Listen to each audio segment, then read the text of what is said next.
Okay, good afternoon, rather. Now, in our last discussion, we had talked about the periodical essay. We sort of talked about it extensively, including the reasons for its rise, its features, the practitioners of the periodical essay, and its subsequent changes and decline.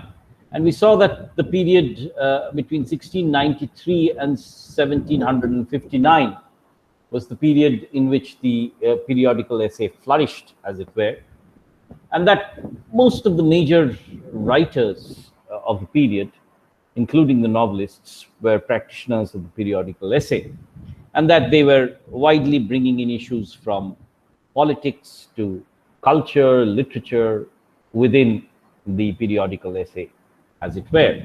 And we had also noticed how the periodical essay was carving a niche for itself, in the sense that it was not a sort of broadsheet of news, as it were, but certain contemporary issues were being discussed and debated within the print space, as it were.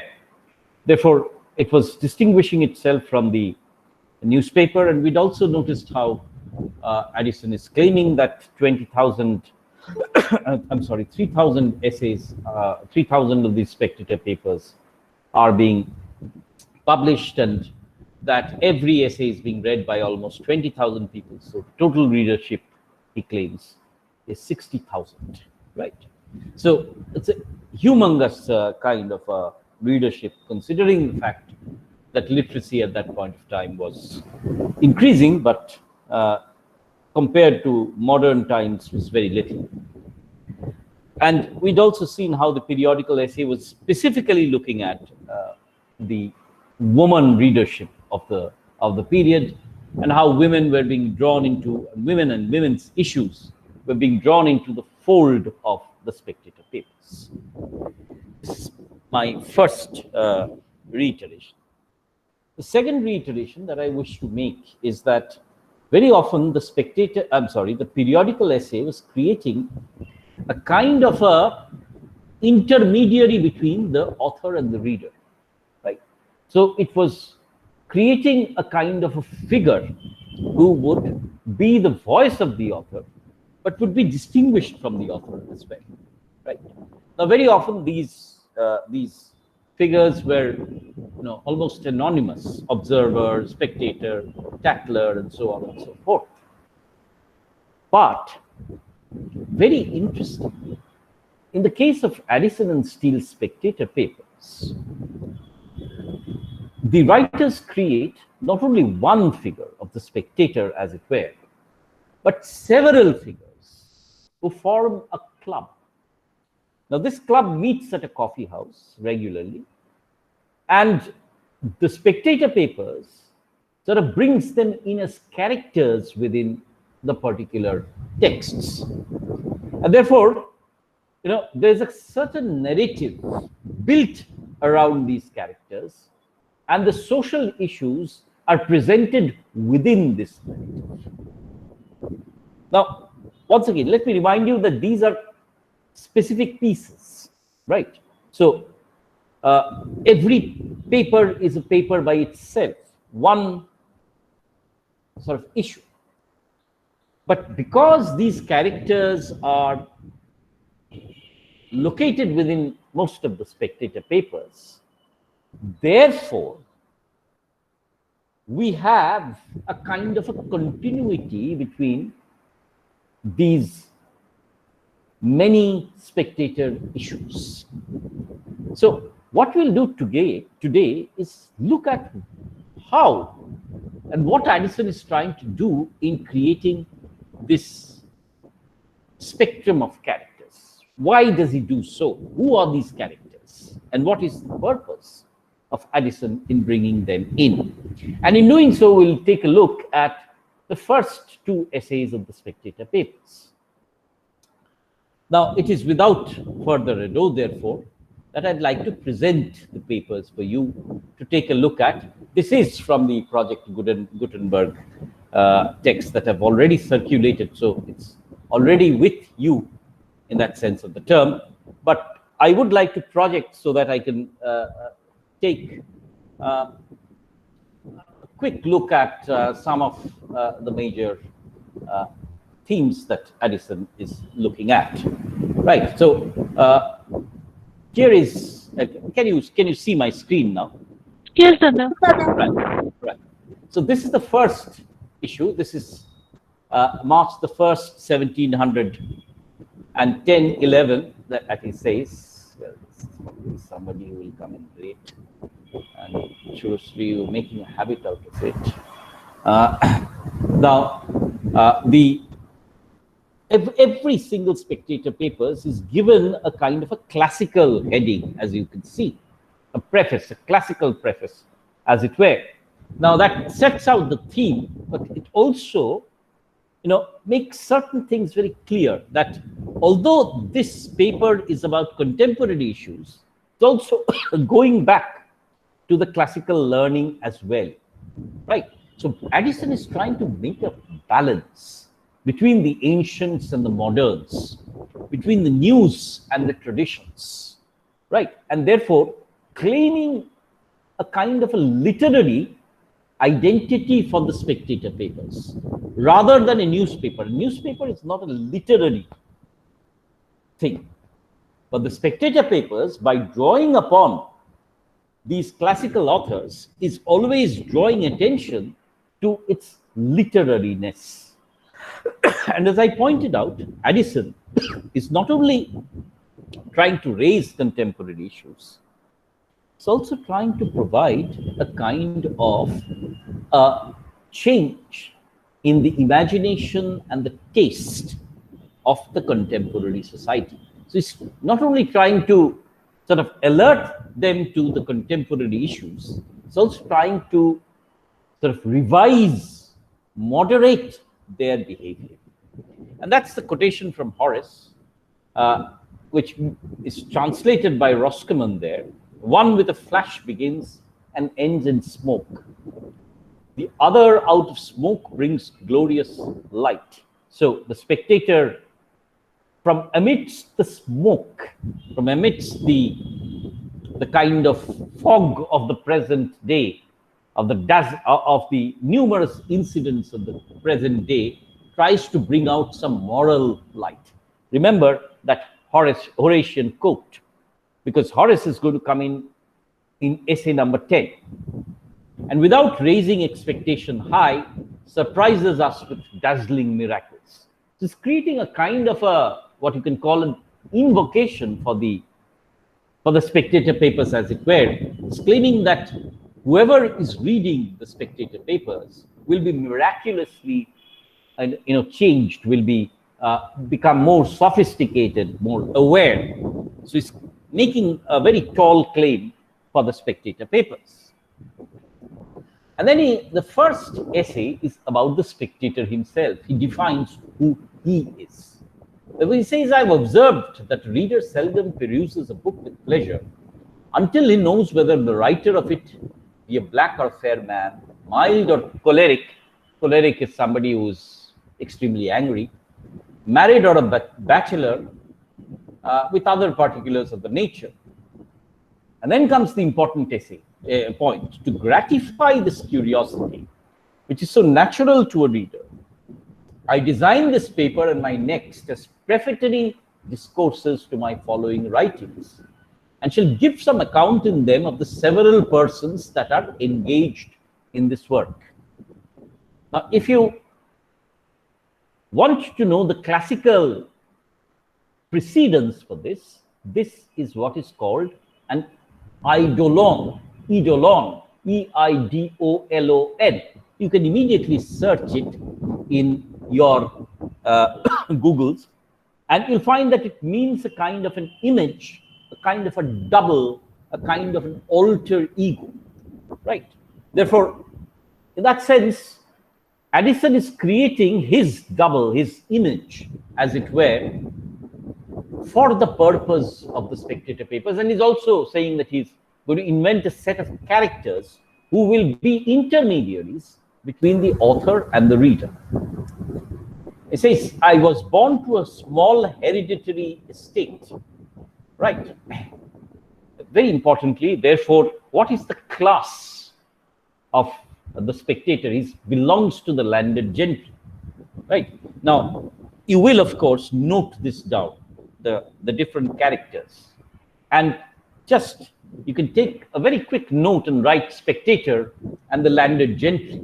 That's his class identity, which according to the tradition of the village where it lies was bounded by the same hedges and ditches in William the Conqueror's time, and that is at present. So it's an old village without loss of acquisition of a single mead or field, meadow or field. There runs a story in the family that before my birth, my mother dreamt she was brought to bed of a judge, which whether this might proceed from a lawsuit that was then depending on the family, or my father's being a justice of the peace, I cannot determine. So whoever was the landed gentry was also the justice of the peace, right? Therefore, like the zamindar, he would be an arbitrator in the local disputes. So the gravity of my behavior seemed to favor my mother's dream. So he was always very silent and solemn. Now the entire Spectator papers is going to be about the silence of the spectator. The spectator is going to be a silent observer of humanity rather than somebody who's going to participate in life. And secondly, the spectator is going to be solemn and serious. So Addison, in a very light, humorous tone, is also suggesting that the Spectator papers is written by a man who is a very serious observer of life. But if you look at the prose there, you see how the news, or let's say how simple the prose is, how akin to normal conversational tone the prose is, how Addison has removed all Latinate expressions, and how Addison has added humor to a serious essay. So there are three things I want you to notice: simplicity, the tone of conversation, and the addition of humor and gravity. Right.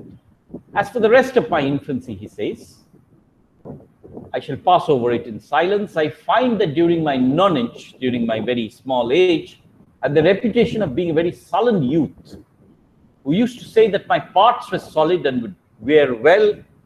I distinguished myself at the university by a most profound silence.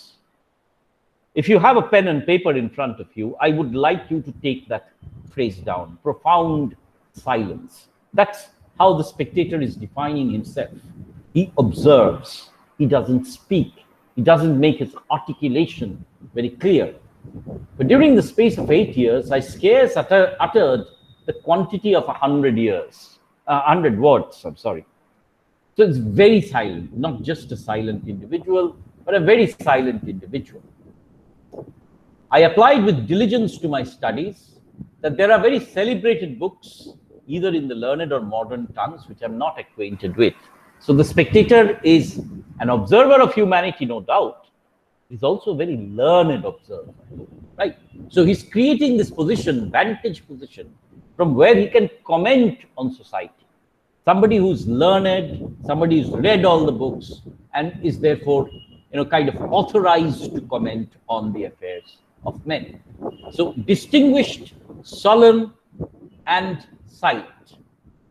And then upon the death of my father, I was resolved to travel to the foreign countries. He undertakes what is called the grand tour of Europe. He's well versed across the continent. And he goes to Egypt, made a voyage to Grand Cairo, seen the pyramid, and comes back with great satisfaction. So not only is he well read, but he's also well traveled. There's this old saying that travel broadens the mind. I have passed my latter years where I'm frequently seen in most public places. Now, that is another thing which I want you to note, is that he is a participant in the public sphere in the sense that he is visible and visits the public places.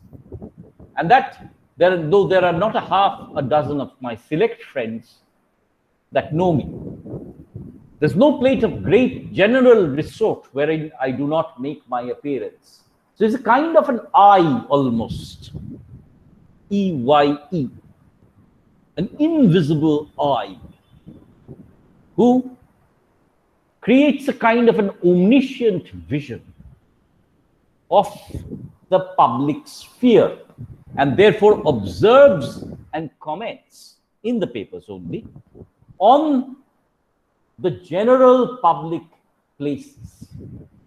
And then Addison talks about, the Spectator talks about thrusting my head into a round of politicians as wills.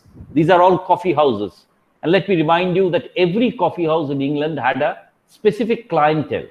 Some were Whig coffee houses, some were Tory coffee houses, some belonged to, like Lloyd's, to sailors, some were merchant coffee houses, and so on and so forth. So the Spectator says that he visits every coffee house. Round of politicians at Will's, smoke a pipe at Child's, goes to St. James's coffee house, and then the Cocoa Tree, Grecian, and in the theaters. The theater was another very important public space where people would go and make themselves visible. And of course, then he can comment on the theater of the period, the literature of the period. So because he has to comment on a lot of issues, on trade and commerce, on politics, on culture, the Spectator says that I am visible at all places so that I have this, kind of a panoramic view of all issues of society. I've been taken as a merchant upon the exchange and sometimes pass for a Jew in the assembly at stock jobbers. In short, whenever I see a cluster of people, I always mix with them, though I never open my lips but in my own club. So once again, let me get back to that image that I gave, the invisible eye, somebody who's there, who observes, but who does not participate. Right? Thus, I live in the world rather as a spectator of mankind than as one of the species, by which means I have made myself a speculative soldier, statesman, merchant, and artisan without meddling with any particular practical part of life. So he's saying, I am the invisible everybody, right? So I am nobody, but I am everybody, because I mix around with everybody, but always keep myself silent. Very well versed in the theory of a husband or a mother, discern the errors in the economy, business, and therefore suggesting that I, because I'm well-read, well-traveled, well-mixed, I have knowledge of almost all the affairs of men. Why is this important? Because then Addison can claim the authority of commenting upon every aspect of daily life. So he says, I have an encyclopedic knowledge of everyday life. So he says, therefore, I have given the reader just so much of my history to see that I'm not altogether unqualified for the business I've undertaken. And he says, in the meantime, when I consider how much I've seen, read, and heard, I begin to blame my own taciturnity. Taciturnity is the lack of speech. So since I've neither time nor inclination to communicate, I am resolved to do it in writing. So he says, I cannot speak, hence I will write. So what is this eidolon right? What is this alter ego of Addison?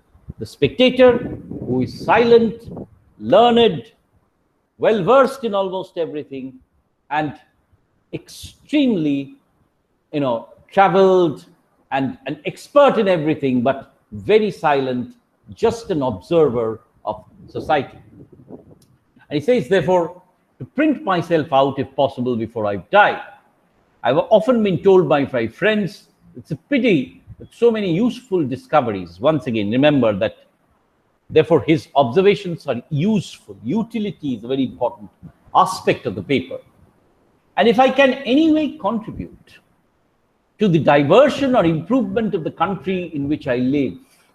So there are two aims here. One is diversion, entertain, and the other is improvement or utility, right? As we shall see in essay number 10, Addison suggests that he will enliven his morality with wit and temper his wit with morality.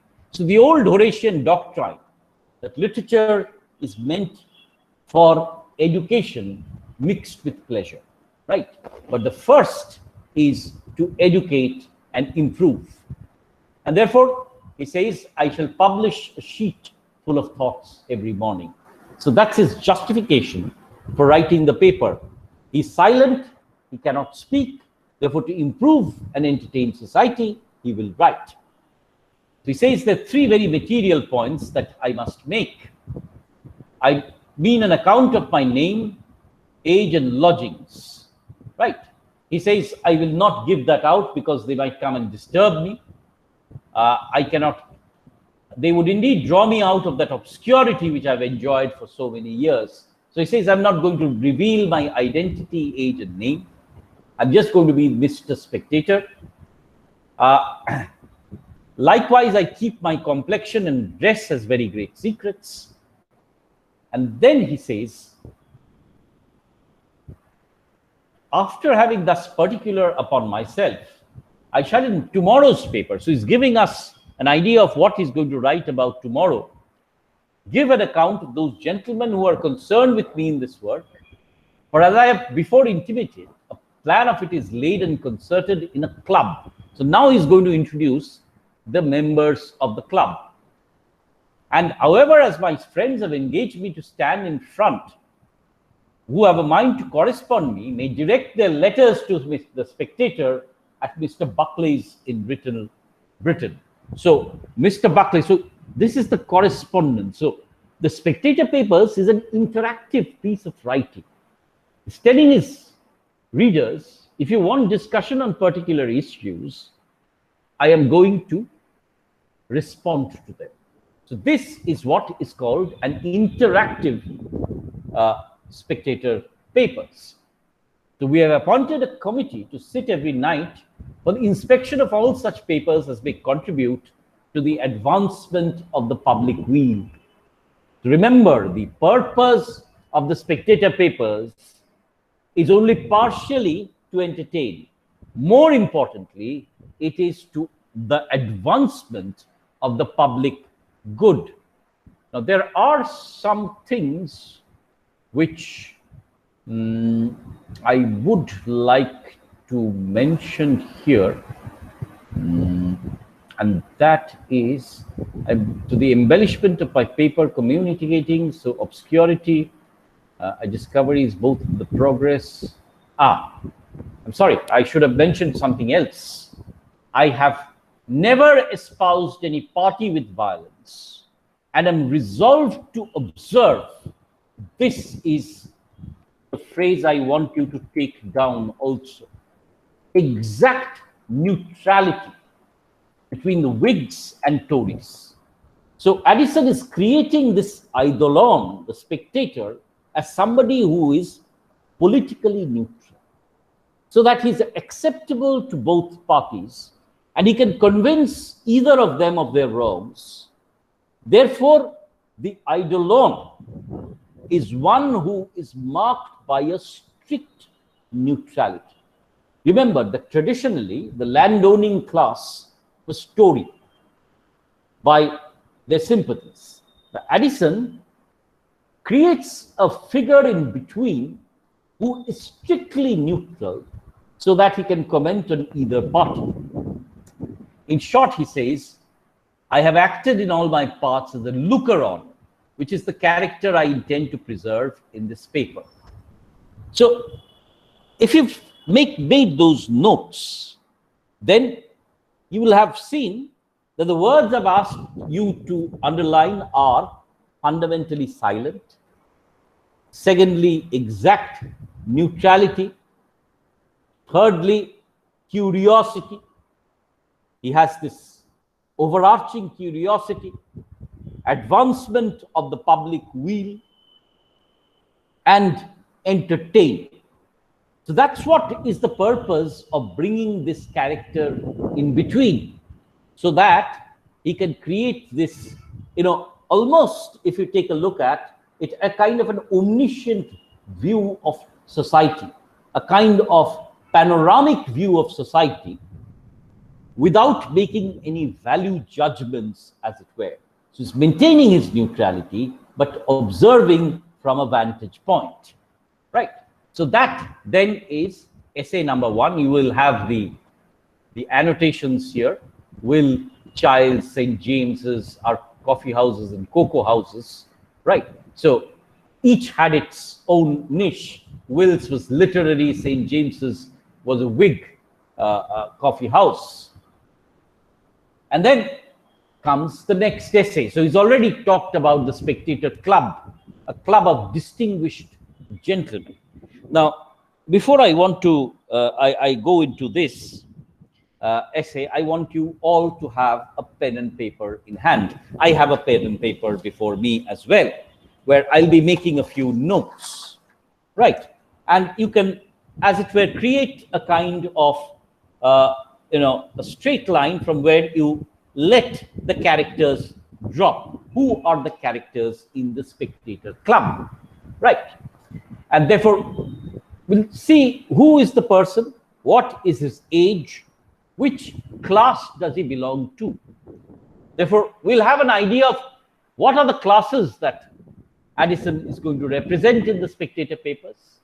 Very importantly, I want you to tell me at the end of this essay or the lecture, which is the class he's not referring to. So what is included? Who are included in the Spectator Club? Who are not included? And how Addison is going to make each of them individual as well as representative of their particular classes. It's a very important point. We take that down. Every character is individualized. At the same time, every character stands for its particular class, right? So that's juvenile once again. He says 6 at least join their consenting race. And he says the first of our society, on whom most of our essays are based, is Sir Roger de Coverley, a baronet, right? So I'm writing down the first character is Sir Roger, right? What is his class? Anybody from the class? Anybody from the class that is here? Any of us? Anybody would like to respond? What is his class? Come on. Dada from higher class? No, you cannot say from higher class or lower class. He's an aristocrat, right? Aristocrat, yeah. The proper word would be landed gentry. See, I'm writing that down. Landed gentry. I want you to make that, table for yourself also. So, ancient descent, a baronet, name is Sir Roger de Coverley, of course, a knight. So, extremely distinguished. We'll have to see who the other knight in this entire, discourse is. His great-grandfather was inventor of that famous country dance. All who know that Shire is the territory, well acquainted with the parts and merits of Sir Roger. And then comes, you see, Sir Roger is created as a slightly comic character, right? He's old. Now, very importantly, why is he old? That's another question we need to ask, because Addison is seeing the decline of the landed gentry and the rise of the merchant class. Therefore, Sir Roger's oldness, his age, is representative of the declining fortunes of the landed gentry, right? It's very singular in his behavior. He's very peculiar. Singular is peculiar. You see, once again, if you see Addison, we had somebody asking us about the middle style yesterday, if you remember. Addison will never directly criticize or laugh or satirize very brutally. His laughter is always very moderate. His satire is always very oblique. So he does not say that Sir Roger is very eccentric. That's the word you have to use. Eccentric, Eccentric, eccentric, or very peculiar. Somebody who's, speaking in some tangent or behaving on one particular humor is eccentric. So Addison's criticism is very mild. That's part of his middle style. Very singular in his behavior, but his singularities proceed from his good sense. This humor creates him no enemies. Being unconfined to modes and forms makes him the readier and the more capable to please and oblige. So he's very generous. So Roger, despite his eccentricities, is very generous. When he's in town, he lives in Soho Square, keeps himself a bachelor. So Sir Roger is a bachelor. And there's a hint of romance about Sir Roger. He once fell in love with, a cruel widow, right? And, but a cruel widow is called the perverse widow, right? He's crossed in love by a perverse, beautiful widow in the next county to him. But Sir Roger, in his youth, was a fine gentleman. And being ill-used by the above-mentioned widow, he was serious for a year and a half. And though his temper being naturally jovial, he at last got over it, grew careless of himself, and never dressed. So, you see, he's not a dandy, he's a very serious old man who has been crossed in love by a widow. He continues to wear a coat and doublet of the same cut that were in fashion at this time of his repulse. So he's not changed his fashion from where he is young. He's now in the 56th year, cheerful, gay, and hearty. Please remember, at the end of this Spectator paper, Sir Roger will die.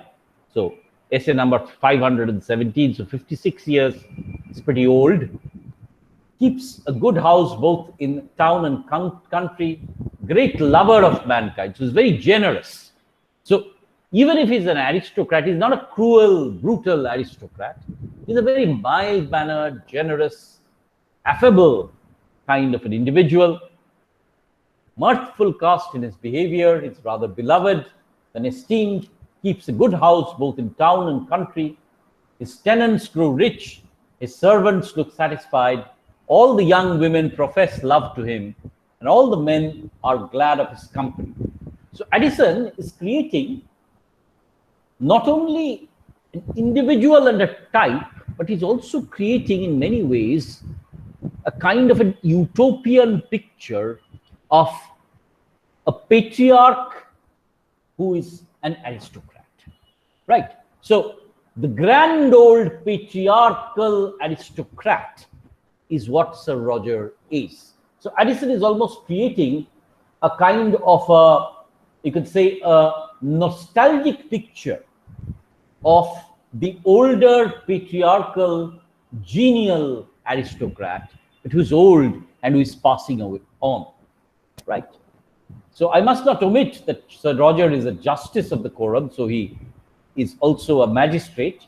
He fills the chair at a quarter session with great abilities, and therefore he is extremely, he participates in society, he fulfills his social responsibilities, and he manages his shire or his territory very well. So that's the first member. So you already have two members here.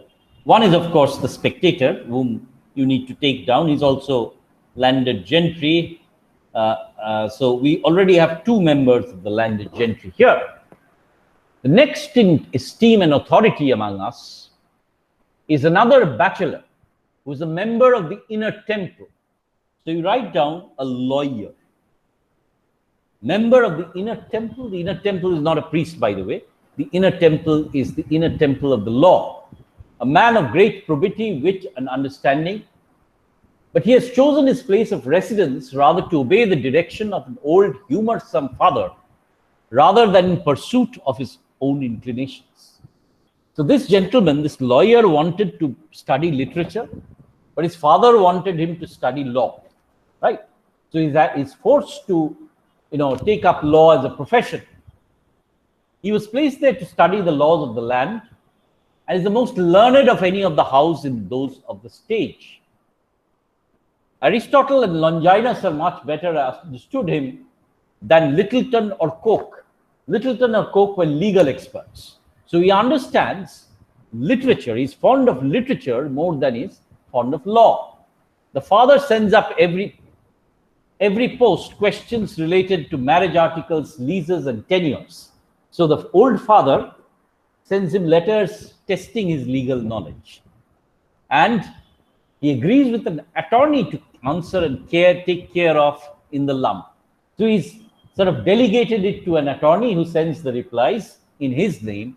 The father is satisfied that his son is studying law and has become a great lawyer. The son, in turn, is taking up the study of literature and watches theaters. Right? He is studying the passions themselves. He knows the argument of each of the orations of Demosthenes and Tully, who were orators, but not one case in the reports of our own courts. So he says he doesn't know anything about law, but he knows everything about theater. No one took him for a fool, but none except his intimate friends knows he has a great deal of wit. This in turn makes him more disinterested and agreeable. His taste of books is a little too just for the ages he lives in. He's read all, but approves of very few. So he's a literary critic.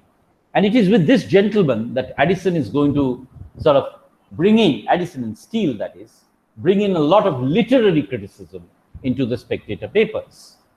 His familiarity with customs, manners, actions, and writings of the ancients makes him a very delicate observer of what occurs to him in the present world. He's an excellent critic, and the time of the play is his hour of business. So much of the Spectator papers is also about theater and opera. And here, the opinion of this gentleman becomes very important. So it is for the good of the audience when he's at a play, for the actors have an ambition to please him. So character number 1, Spectator, landed gentry. Character number 2, Sir Roger de Cavalli, landed gentry. Character number 3, the lawyer, who is a member of the upper middle class. Upper middle class. Probably his father is also from the landed gentry, but we'll put him as upper middle class, who is also living a life of leisure. Life of leisure, and who is more interested in theater than in law, right? So this is the third character. And you see how the humor of Addison is very humorous in describing this gentleman who has been sent by his father to study law, but he watches the theaters, as it were. So Addison's humor, I would say, is very sympathetic. And you can see the language is very simple, lacking any kind of Latinate or very heavy ponderousness, and that, he's frequently, using humor and satire, which is very inoffensive. Now, the person of next consideration is very important, is Sir Andrew Freeport. You see, this is the second knight. So Sir Andrew, and if you've noted the name, Freeport, right? A merchant of great eminence. So this is a different class. This is the merchant, the trader, right? A person of indefatigable industry. And this is, the defining man, indefatigable industry, always working, strong reason, great experience. His notions of trade are noble and generous. He calls the sea the British common. Now, he's also, therefore, an advocate of free trade, advocated by Locke, laissez-faire, Laissez, laissez-faire, Faire, of free trade. And he sees the sea as the British common, where he can send his ships So he's this typical merchant colonialist who is trading forever with the different colonies. He's acquainted with commerce in all its parts and will tell you that it is a stupid and barbarous way to extend dominion by arms. But true power is to be got by arts and industry. So you see how colonialism is making its presence felt in the Spectator papers. Addison is acknowledging that true conquest, colonial conquest, is not merely made by power, it is made by trade. He will often argue that if this part of a trade were well cultivated, we should gain from one nation and if another from another. And that his greatest favorite is, a penny saved is a penny got. A general trader of good sense is pleasanter company than a general scholar. And Sir Andrew, having a natural, unaffected eloquence, the perspicuity of his discourse, the clarity, gives the same pleasure than wit would in another man. He has made his fortunes himself. And I can say of this of him, that there's not a point in the compass, but blows home a ship in which he is an owner. So you see, what is very important for you to understand is that the inclusion of the trader, the merchant, in the Spectator Club at par with Sir Roger de Cavalli. So you see, he's also a knight. At par with Roger de Cavalli is an acknowledgement and reflection of the changing importance of or the increase in importance of the tradesman and the merchant. It's almost replacing the landed gentry as the new aristocracy. And see how the essay is recognizing that this is only possible because of the rampant colonialism, and that Sir Andrew is seen as the typical Englishman who is of great industry and effort and whose ships add to the British wealth and who considers free trade and the sea as the British common. So he's a figure of the British colonial merchant who would typically probably belong to the British East India Company. So this is what Sir Andrew Freeport is about. So we've already had 4 characters.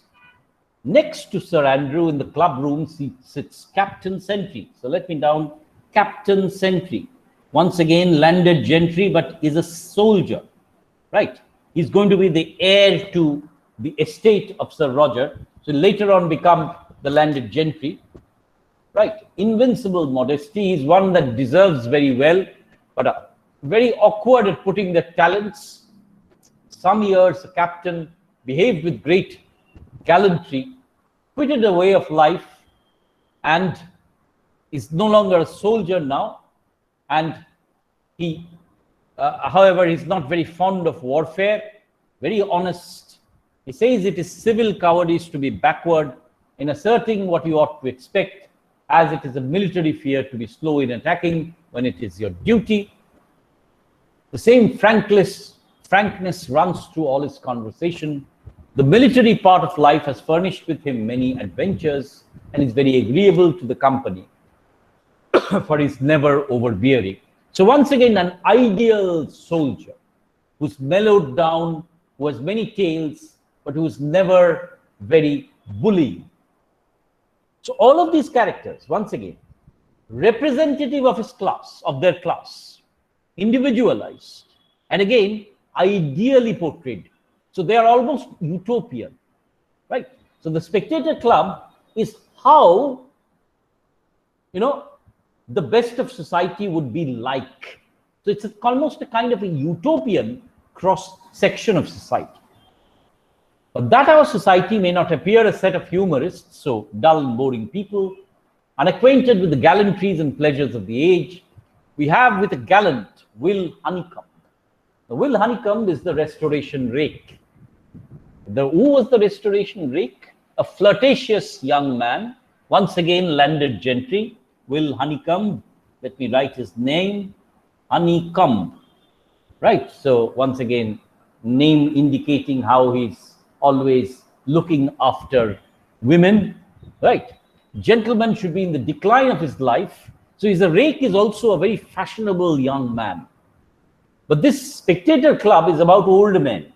So Will Honeycomb is the old rake, somebody who tries to keep up in fashion and be a flirtatious man, but he's actually old.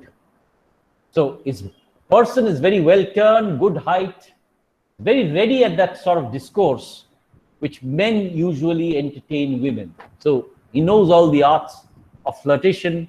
He's dressed his life very well, remembers habits as do others do men. So he's the person who gives the Spectator information on fashion and women, right? So in all these important relations, he's ever been about the same time to feeds a kind glance or a blow of a fan from some celebrated beauty. To conclude, his character, where women are not concerned, is an honest, worthy man. So he's the Restoration rake. I cannot tell whether I'm to account him, whom I'm to next speak of, but he visits us very seldom. So this is the last of the Spectator papers, right? He visits us very seldom. When he does, it adds to every man a new enjoyment of himself. So he's a clergyman, right? So the last figure is that of a clergyman, philosophic man of great learning, great sanctity of life, exact good breeding. He has the misfortune to be of very weak constitution. The probity of his mind, the integrity of his life create him followers, seldom introduces the subject he speaks upon, but to have him fall upon some divine topic always treats it with much authority. These are my ordinary companions. So can somebody sum up and give me how many members are there in the Spectator Club? Including the Spectator? Dada, 7. There are 7. 7. Very good. Who are these figures? Just run through them one by one and their class identity.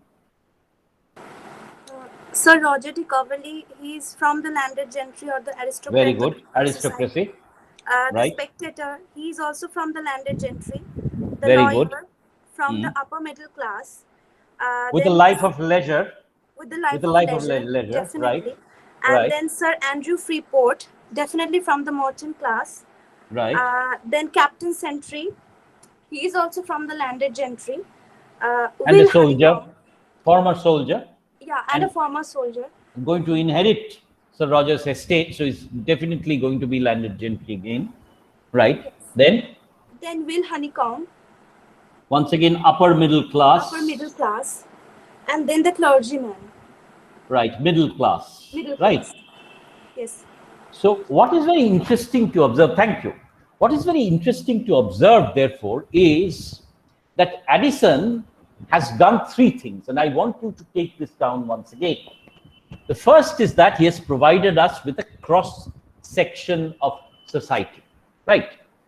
He's provided us with a cross section of society, all the, as it were, important members of society he has portrayed. 1. Secondly, these are individuals as well as types. They represent their professions, but they are individuals as well. Some are not mentioned. For example, the lawyer of the Inner Temple is not mentioned, and the clergyman, for example, is not mentioned, but the others are individualized, right? Yet they are types. They represent their classes. And the third is that all of them are utopian in the sense they seem to be perfect representations of their class, right? That they're not imperfect. Only Sir Roger is slightly eccentric, but he draws his humor, draws the humor and the entertainment with his eccentricities. But by and large, all of them are generous, good, and very good to communicate with. Now, I am going to argue that all of them are Addison. Right? So what Addison is doing is he's splitting his identity into these 7 characters. And using the Spectator Club, see what happens is he can talk about the landed gentry because he knows Sir Roger. He can talk about merchants trading in the essays because there is Andrew Freeport. He can talk about law and theatre because he knows the lawyer. He can talk about soldiers, military gallantry because he knows captains, because he's created Captain Sentry. He can talk about religion because he's created the clergyman. He can talk about fashion and women because he's created Will Honeycomb. So what Addison has done is he has distributed his personality across these 7 characters, created one eidolon who is the narrative voice, who speaks in the first person narration, and therefore brings great immediacy into the Spectator papers, immediacy and authenticity. That is why the first person narrative is used. But in choosing this gamut of characters, this cross section of characters, what Addison has done is he has brought people from all classes of society, right? So write all classes. Secondly, he has brought people both from the city and the country, right? City and the country. He's brought people from all political opinions. You will find that Sir Roger de Cavalli is a Tory. Sir Andrew Freeport, on the other hand, is a Whig, right? So he's brought all classes of society, the landed gentry, the merchants, the city and the country. The political differences have been ironed out into the Spectator Club. So these were the rifts in society. These were the differences in society, right? Now, Addison has created the Spectator Club as an utopian version of society where all the classes, all the political views, and all the geographical differences can be erased, right? So it's a vision. The Spectator Club is not only a few characters, it is also a utopian vision of society as Addison wants it, harmonious, in perfect and very gentle exchange amongst themselves. So this is civil society as Addison sees it as an utopia, right? So an utopian version of civil society where there are differences, but where there is perfect harmony.